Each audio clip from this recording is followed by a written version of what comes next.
كتاب الله عليكم وأحل لكم ما وراء ذلكم أن تبتغوا بأموالكم محسنين غير مسافحين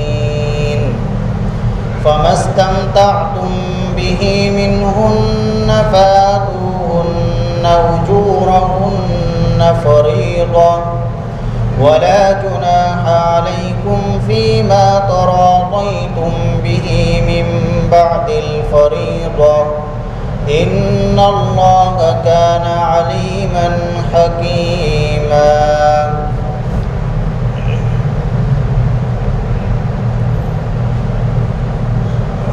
بیان چل رہا ہے ان عورتوں کا کہ جن سے نکاح کرنا شرعاً حرام ہے۔ ایسی عورتیں کہ جن سے نکاح کرنا شرعاً حرام ہے، ایک قسم تو ہے محرمات نسبیہ کہ جن سے نسبی خونی رشتے کی وجہ سے نکاح حرام ہے، ان کو بیان فرمایا حرمت علیکم امہاتکم وبناتکم واخواتکم وعماتکم وخالاتکم وبنات الاخ وبنات الاخت، حرام نے تمہارے لیے تمہاری مائیں، تمہاری بیٹیاں، تمہاری بہنیں، تمہاری پھوپھیاں، تمہاری خالائیں اور تمہاری بھتیجیاں اور بھانجیاں، یہ سب وہ خواتین ہیں، وہ عورتیں ہیں کہ جن کے حرمت نسب کی وجہ سے ان کو محرمات نسبیہ کہا جاتا ہے، اور ان سے ہمیشہ کے لیے نکاح حرام ہے، کسی صورت میں نکاح جائز اور حلال نہیں ہو سکتا۔ دوسری قسم قرآن نے بیان کی ہے محرمات رضاعیہ کی، وہ عورتیں کہ جن سے نکاح حرام ہے رضاعت یعنی دودھ کے رشتے کی وجہ سے، کسی عورت کا بچے نے دودھ پی لیا ماں کے علاوہ، کسی اور عورت کا دودھ پی لیا تو رضاعی ماں بن گئی، وہ رضاعی ماں بن گئی، پھر اس کی اولاد سے اس بچے کا نکاح نہیں ہو سکتا۔ اس عورت کا شوہر جس کا بچے نے دودھ پیا ہے وہ اس کا رضاعی دودھ کا باپ بن گیا، اس عورت کے دیور جیٹھ وہ اس بچے کے تایا اور چچا بن گئے دودھ کے، تو یہ محرمات رضاعیہ۔ اور ایک تیسری قسم ہے محرمات سحریہ، سواد سے اور چھوٹی ہاں سے محرمات بالمصاہرت بھی ان کو کہتے ہیں، دامادی رشتے کی وجہ سے بھی کچھ عورتیں نکاح میں حرام ہو جاتی ہیں، جن سے ہمیشہ کے لیے نکاح حرام ہو جاتا ہے۔ مثلا ساس ہے تو ساس سے ہمیشہ کے لیے نکاح حرام، کسی عورت سے نکاح کر لیا تو اس عورت کی ماں یہ اس مرد کے لیے ہمیشہ کے لیے حرام ہے، تو اس کو کہتے ہیں محرمات بالمصاہرت، دامادی رشتے کی وجہ سے بھی کچھ عورتیں حرام ہوتی ہیں۔ ایسے ہی اللہ رب العزت فرماتے ہیں والمحصنات من النساء، اور پھر آگے بیان فرمایا کہ کچھ عورتیں تو ایسی ہیں کہ جن سے ہمیشہ کے لیے نکاح حرام ہے، کچھ عورتیں ایسی ہیں کہ جن سے ہمیشہ کے لیے نکاح حرام نہیں، بعض صورتوں میں نکاح حرام ہے، جیسے دو بہنیں، بیوی کی بہن سے نکاح کرنا حرام ہے، لیکن کب تک کہ جب تک کہ یہ عورت آدمی کے نکاح میں موجود ہے، اگر اس کا انتقال ہو جاتا ہے تو بیوی کی بہن سے نکاح کرنا جائز، یا اس عورت کو طلاق دے دی تو عدت گزرنے کے بعد اس کی بہن سے نکاح کرنا جائز ہوگا، تو دو بہنوں کو ایک ساتھ نکاح میں جمع نہیں کر سکتے۔ آج کل جہالت کا یہ عالم ہے، علم تو بہت پایا جا رہا ہے لیکن عمل نہیں، اور علم بس صرف زبانوں تک ہے، کانوں تک ہے، لیکن دل تک نہیں پہنچ رہا ہے۔ اصل علم وہی ہے جو دل پر پہنچے، ینزل علی قلبک، جو تیرے دل پر اترے، دل میں جو لگے، وہ علم ہے۔ ایسے واقعات رونما ہو رہے ہیں، سننے میں آ رہے ہیں، اور مسائل پیش آتے ہیں کہ ایک خاتون آدمی کے نکاح میں ہے، اس سے چند بچے ہیں، 5-7 سال 10 سال نکاح کو ہو گئے، اس کے بعد اس کی کنواری بہن سے نکاح کر لیا، اور وہ بھی نکاح میں رہ رہی ہے، اس سے بھی بچے ہو رہے ہیں، اولاد ہو رہے ہیں، یہ کھلی حرام کاری، زنا کاری ہے۔ جب تک ایک بہن نکاح میں ہے تو اس کی بہن سے چاہے 1000 مرتبہ آپ کسی بھی بڑے سے بڑے عالم سے نکاح پڑھا لو، قاضی سے پڑھوا لو، وہ حلال نہیں ہوگی کسی سے پڑھو، جب تک ایک بہن موجود ہے۔ تو ایسے واقعات ہیں، مسائل آتے ہیں کہ اپنی سالی سے نکاح کر لیا، زنا کے تو عام ہی ہو گئے، اللہ رحم فرمائے، زنا سالی سے ایک عام چیز بن چکا ہے اس معاشرے میں ہمارے، تو پھر مسائل، پریشانیاں، حالات امت پر کیوں نہیں آئیں گے؟ اور یہ سب بے پردگی کی وجہ سے۔ تو والمحصنات من النساء، وہ عورتیں جن سے نکاح کرنا حرام ہے، تو ایک قسم شوہر والی عورتیں، اللہ فرماتے ہیں عورتوں میں سے شوہر والی عورتیں بھی تمہارے لیے حرام ہیں، یعنی جو عورت کسی کے نکاح میں موجود ہے تو اس عورت سے نکاح نہیں ہو سکتا، ایک عورت دوسرے مرد سے نکاح نہیں کر سکتی۔ آج کل یہ الحاد کا دور ہے، دہریت کا دور ہے، تو جس طریقے سے اسلام پر کیچڑ اچھالا جا رہا ہے اور طرح طرح کے بے جا، بے ڈھنگے اور بے بنیاد اعتراضات کیے جاتے ہیں، تو ان میں سے ایک اعتراض یہ بھی ہے،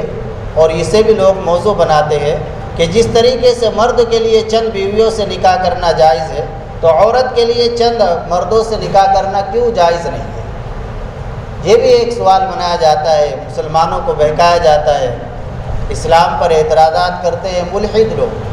تو ہمارے لیے تو آسان سا جواب یہ ہے، موٹا سا جواب، ہمارے اللہ نے حرام کیا ہے، بس ہم کچھ نہیں جانتے، ہمارے اللہ نے حرام کیا ہے، اور کیوں حرام کیا، کیا کیا، ہمیں اس کے پیچھے پڑنے کی ضرورت نہیں۔ اسی آیت شریفہ کے آخر میں اللہ تعالیٰ نے خود فرما دیا، ان اللہ کان علیما حکیما، کہ تمام احکام تمہارے سامنے پیش کر دیے گئے، اللہ جاننے والے ہیں کون ان احکام پر کتنا عمل کرے گا۔ قاضی عالم جانتا ہو نہ جانتا ہو، قاضی سے نکاح پڑھوا رہے ہیں، عالم سے نکاح پڑھوا رہے ہیں، اس کو تو آپ کچھ بھی بتا دیں، لیکن اللہ تو جانتے ہیں کہ تم کس سے نکاح کر رہے ہو، حلال عورت سے نکاح کر رہے ہو، حرام عورت سے نکاح کر رہے ہو، وہ تمہارے لیے نکاح کرنا اس عورت سے حلال ہے یا حرام ہے۔ اور آگے اللہ نے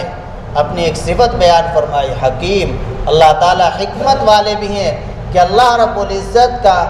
ہر حکم حکمت پر مبنی ہے۔ اللہ تعالیٰ شانہ کے ہر حکم میں کوئی نہ کوئی بڑی حکمت چھپی ہوئی ہے، خواہ وہ ہماری سمجھ میں آئے یا نہ آئے۔ بہت سے لوگ ہیں نعوذ باللہ کہ اللہ کے احکام کی حکمتیں تلاش کرتے ہیں، جس حکموں کی حکمت معلوم نہیں ہوتی تو اس پر اعتراضات کرنے لگتے ہیں، اور نعوذ باللہ کفریہ جملے کہ یہ حکم دور حاضر کے خلاف ہے، یہ سب سراسر کفریہ باتیں ہیں۔ تو اللہ کا ہر حکم تو حکمت والا ہے،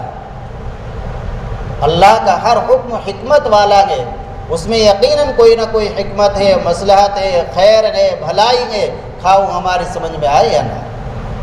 ہر بھلائی کا، اللہ کی ہر حکمت کا ہماری سمجھ میں آنا یہ کوئی آسان بات نہیں ہے، یہ کوئی ضروری نہیں ہے۔ اور پھر ویسے بھی آپ عقلی اعتبار سے، تجربات اور مشاہدہ کے اعتبار سے بھی دیکھیں کہ مرد کے لیے تعدد ازواج، متعدد بیویوں کا ہونا، بشرطے کہ ان کے حقوق کی ادائیگی پر قادر ہو، ہر اعتبار سے، جانی اعتبار سے، مالی اعتبار سے، تو اس کے لیے تو ایک نعمت ہے۔ لیکن اگر عورت کو متعدد شوہر رکھنے کی اجازت دی جائے گی تو اس سے کس قدر فتنے رونما ہوں گے،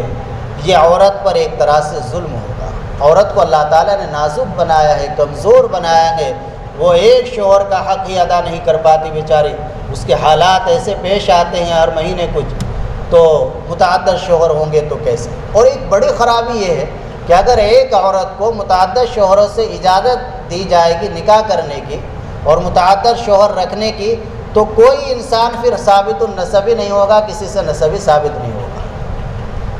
پتہ ہی نہیں چلے گا کہ جو اولاد ہو رہی ہے کس مرد کی ہے۔ تو بے شمار حکمتیں اس ممانعت کی علماء نے لکھی ہے۔ اللہ کا ہر حکم حکمت والا ہے، لیکن ہمیں کچھ نہیں کہنا، ہمیں تو کوئی ہمارے سامنے اس طرح کی بات لائے۔ آج کل باطل فرقے بہت رونما ہو رہے ہیں، ہر دن ایک نیا فرقہ وجود میں آ رہا ہے، طرح طرح کی جماعتیں، چھوٹی چھوٹی جماعتیں بنتی جا رہی ہے۔ تو ہمیں تو جو بھی قرآن حدیث کا ہمیں حکم معلوم ہے تو ہم اس کے جواب میں بس صرف اتنا کہہ دیں ہمارے اللہ نے فرمایا، حدیث سے وہ حکم معلوم ہے، اللہ کے رسول نے فرمایا، ہم اس سے زیادہ نہیں جانتے۔ ہمیں تو اللہ نے جو کچھ کہہ دیا اور رسول اللہ نے جو فرما دیا ہمیں وہ کرنا ہے، ہمیں کچھ دیکھنا ہی نہیں، ہمیں تو اللہ اور رسول کی اطاعت کرنی ہے۔ اطیعوا اللہ و اطیعوا الرسول، اللہ کی اطاعت کرو، قرآن کہہ رہا ہے، اللہ کی اطاعت کرو، رسول کی اطاعت کرو۔ تو اس کی کیا حکمت ہے، کیا مسئلات ہے، اس کے پیچھے ہمیں نہیں پڑنا، ہمیں تو اللہ اور رسول کے حکم کو ماننا ہے۔ تو یہ جو اللہ نے حکم دیا کہ شوہر والے عورت سے بھی نکاح حرام ہے، ایسے بھی بہت واقعات پیش آ رہے ہیں کہ ایک عورت دوسرے کے نکاح میں ہے، ایک مرد کے نکاح میں دوسرے سے نکاح کر لیا۔ مراد آباد میں ابھی ایک واقعہ پیش آیا ہے، ایک عورت 5 بچے اور مرد کا دوست تھا کوئی، اس کے 7 بچے، لیکن گھر میں آنا جانا تھا، خوب آنا جانا۔ اب جب تعلق مرد دوست ہے شوہر کا تو بیوی سامنے چائے لے کر آتی، ناشتہ لے کر آتی،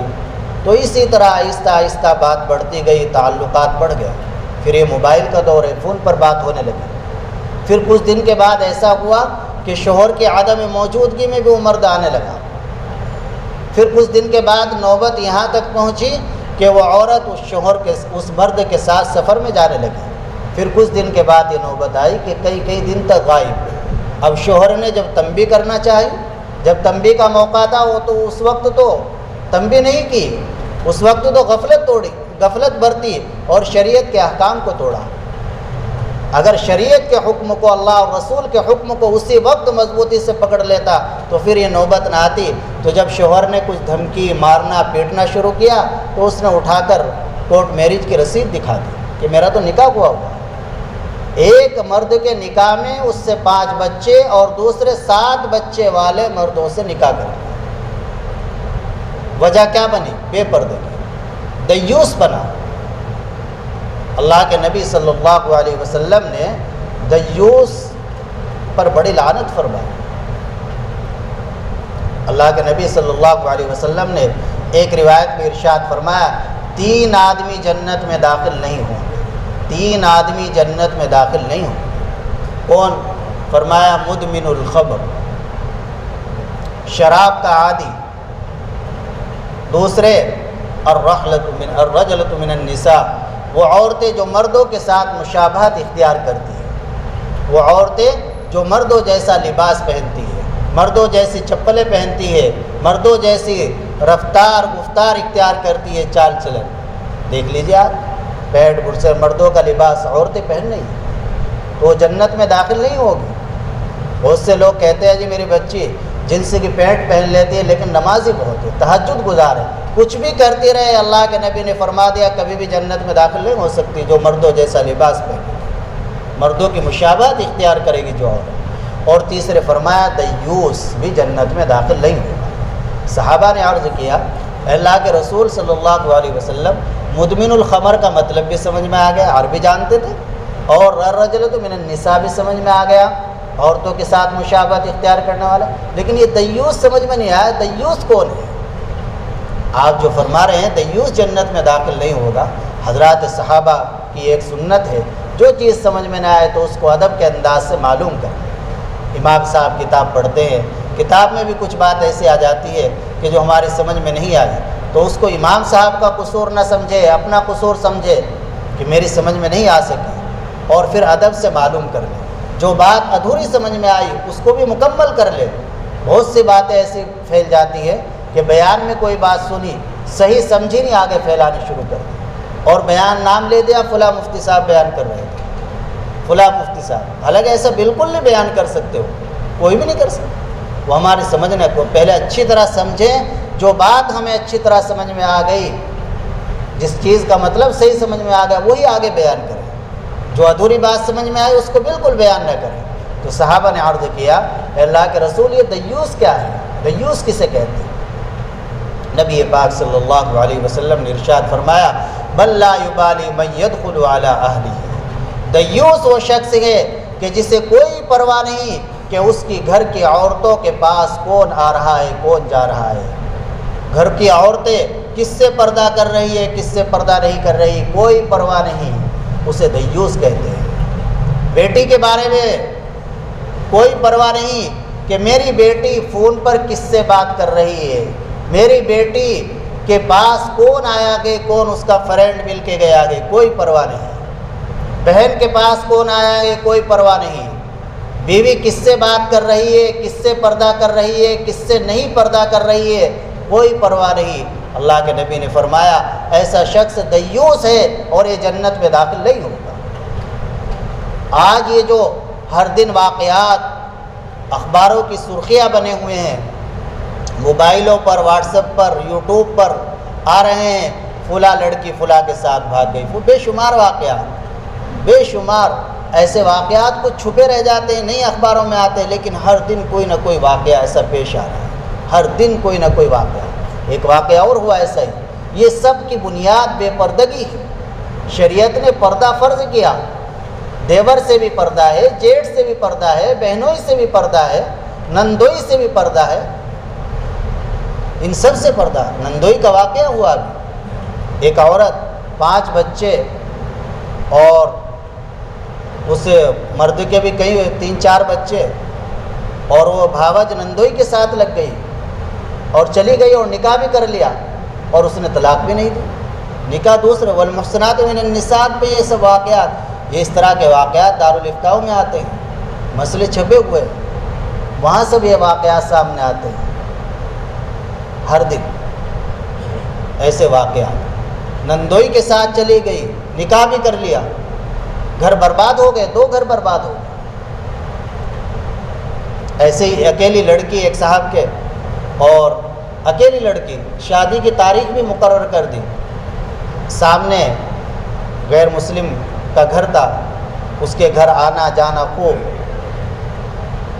یہ سب بھی تو حدیث کے خلاف، غیر مسلموں سے اس قدر تعلقات بڑھانا، ان کے گھروں کو آنا جانا، یہ سب شریعت کے حدیث کے خلاف ہے۔ اللہ کے نبی نے تو یہ فرمایا غیر مسلموں سے اتنے دور رہو، وہ تمہاری آگ نہ دیکھے تم ان کی آگ نہ دیکھو۔ آج کل غیر مسلموں میں رہنا، ان کی کالونیوں میں رہنا، یہ سب ناپسندیدہ چیز ہے شریعت۔ ٹھیک ہے ضرورت کے وقدر ملنا جلنا، لیکن دل میں محبت، دل میں ان کے کو جگہ نہ دو، بالکل بھی اپنے گھر میں ان کو جگہ نہ دو۔ نتیجہ یہ ہوا،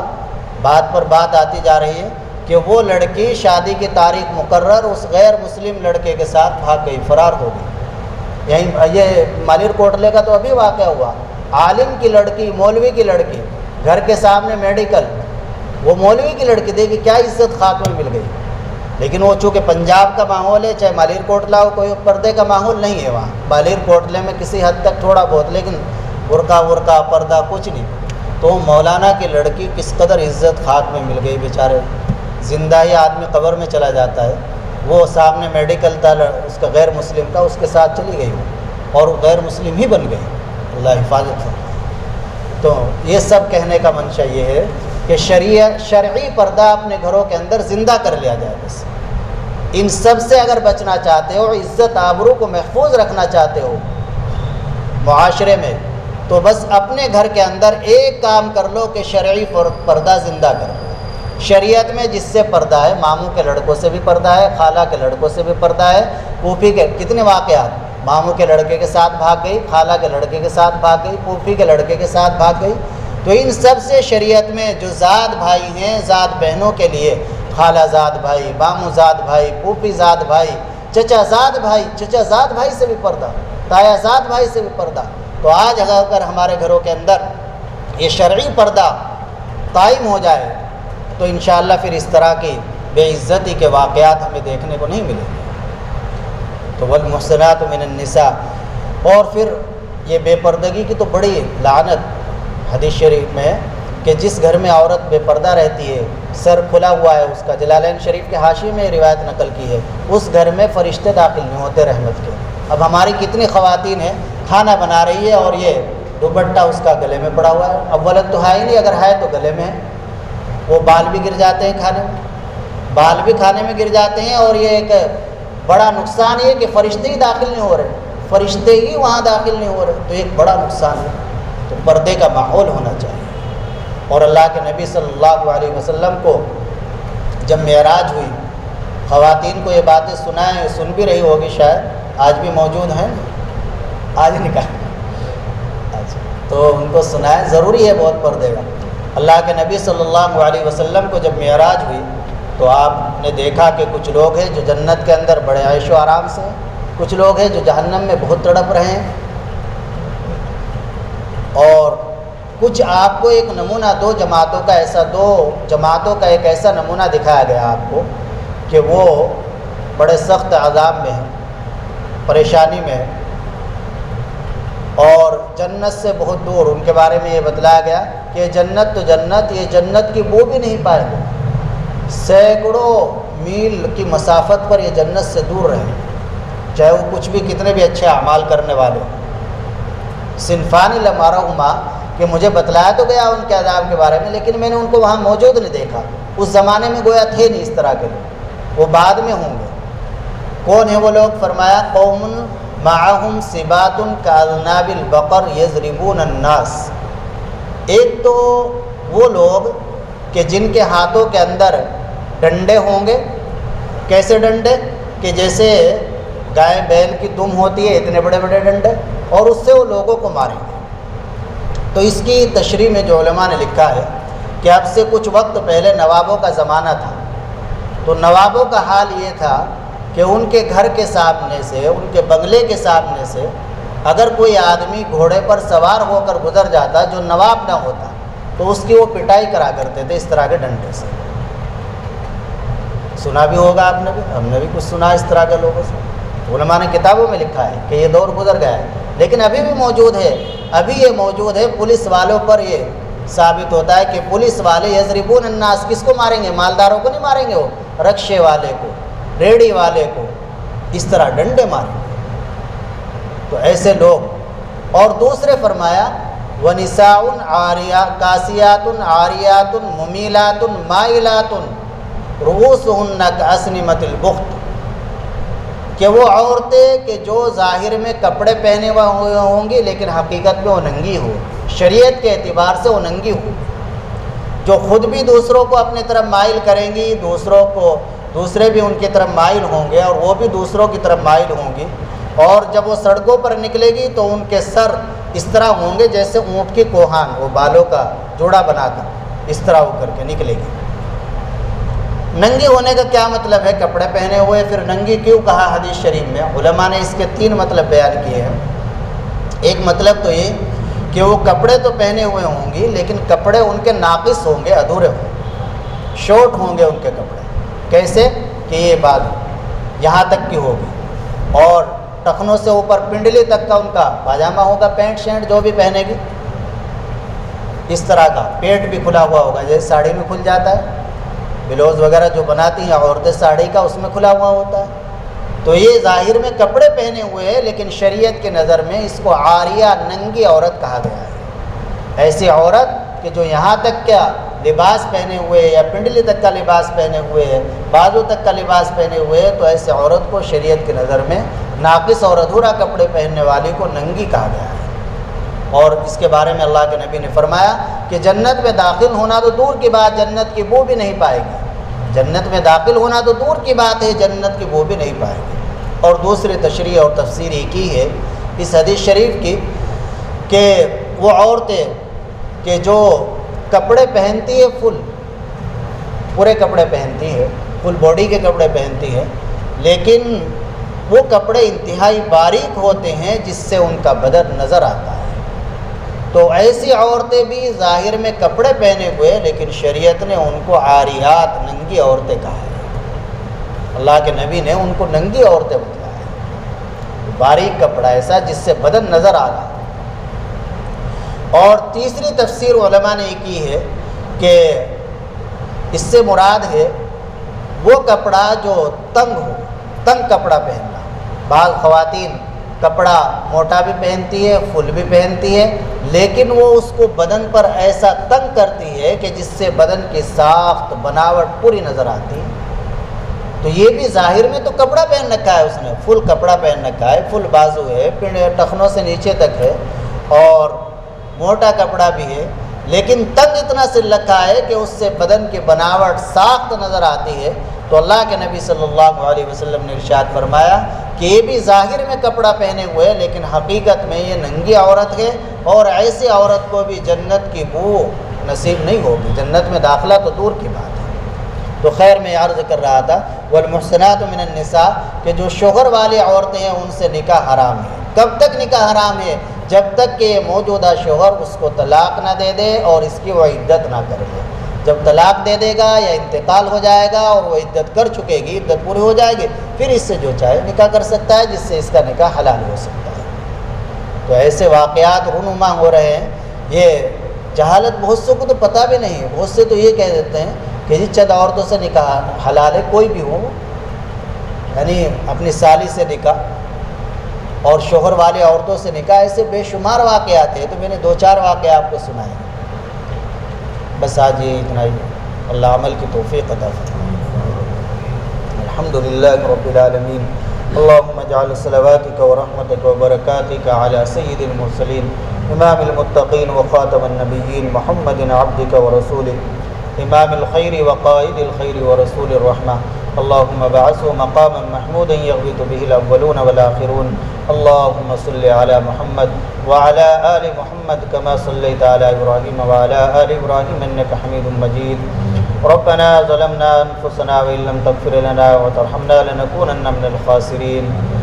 ربنا آتنا في الدنيا حسنة وفي الآخرة حسنة وقنا عذاب النار۔ یا اللہ ہم گناہگار ہیں، خطاوار ہیں، اپنے تمام گناہوں سے توبہ کرتے ہیں، مولا کریم اپنی دریائے رحمت سے ہمیں معاف فرما دے۔ یا اللہ پوری امت کو معاف فرما دے، یا اللہ پوری امت کو معاف فرما دے، یا اللہ پوری امت کو صحیح سمجھ ہدایت نصیب فرما، شریعت کے احکام پر عمل کرنے کی توفیق عطا فرما، شرعی پردے کا اہتمام کرنے کی توفیق عطا فرما۔ یا اللہ فحاشی سے، خرافات سے اللہ حفاظت فرما، یا اللہ بے شرمی سے، بے حیائی سے حفاظت فرما، یا اللہ حاضرین کے جائز مقاصد کو اپنے رحمت سے پورا فرما دیجیے، جو پریشانی ہے اللہ ان کو دور فرما، اسلام مسلمانوں کی اللہ پوری حفاظت فرما، جان کی، مال کی، عزت آبرو کی حفاظت فرما، مساجد، مدارس، مکاتب، خانقاہ اور مراکز کی پوری حفاظت فرما۔ یا اللہ مدارس میں تعلیم کا سال کا آغاز ہو رہا ہے، شروع ہو رہی ہے تعلیم، یا اللہ آپ کا لاکھ شکر ہے کہ آپ نے یہ موقع دوبارہ ہمیں عنایت فرمایا، مولا کریم ہمیں اس کی قدردانی کی توفیق عطا فرما اور خیر و عافیت کے ساتھ پایہ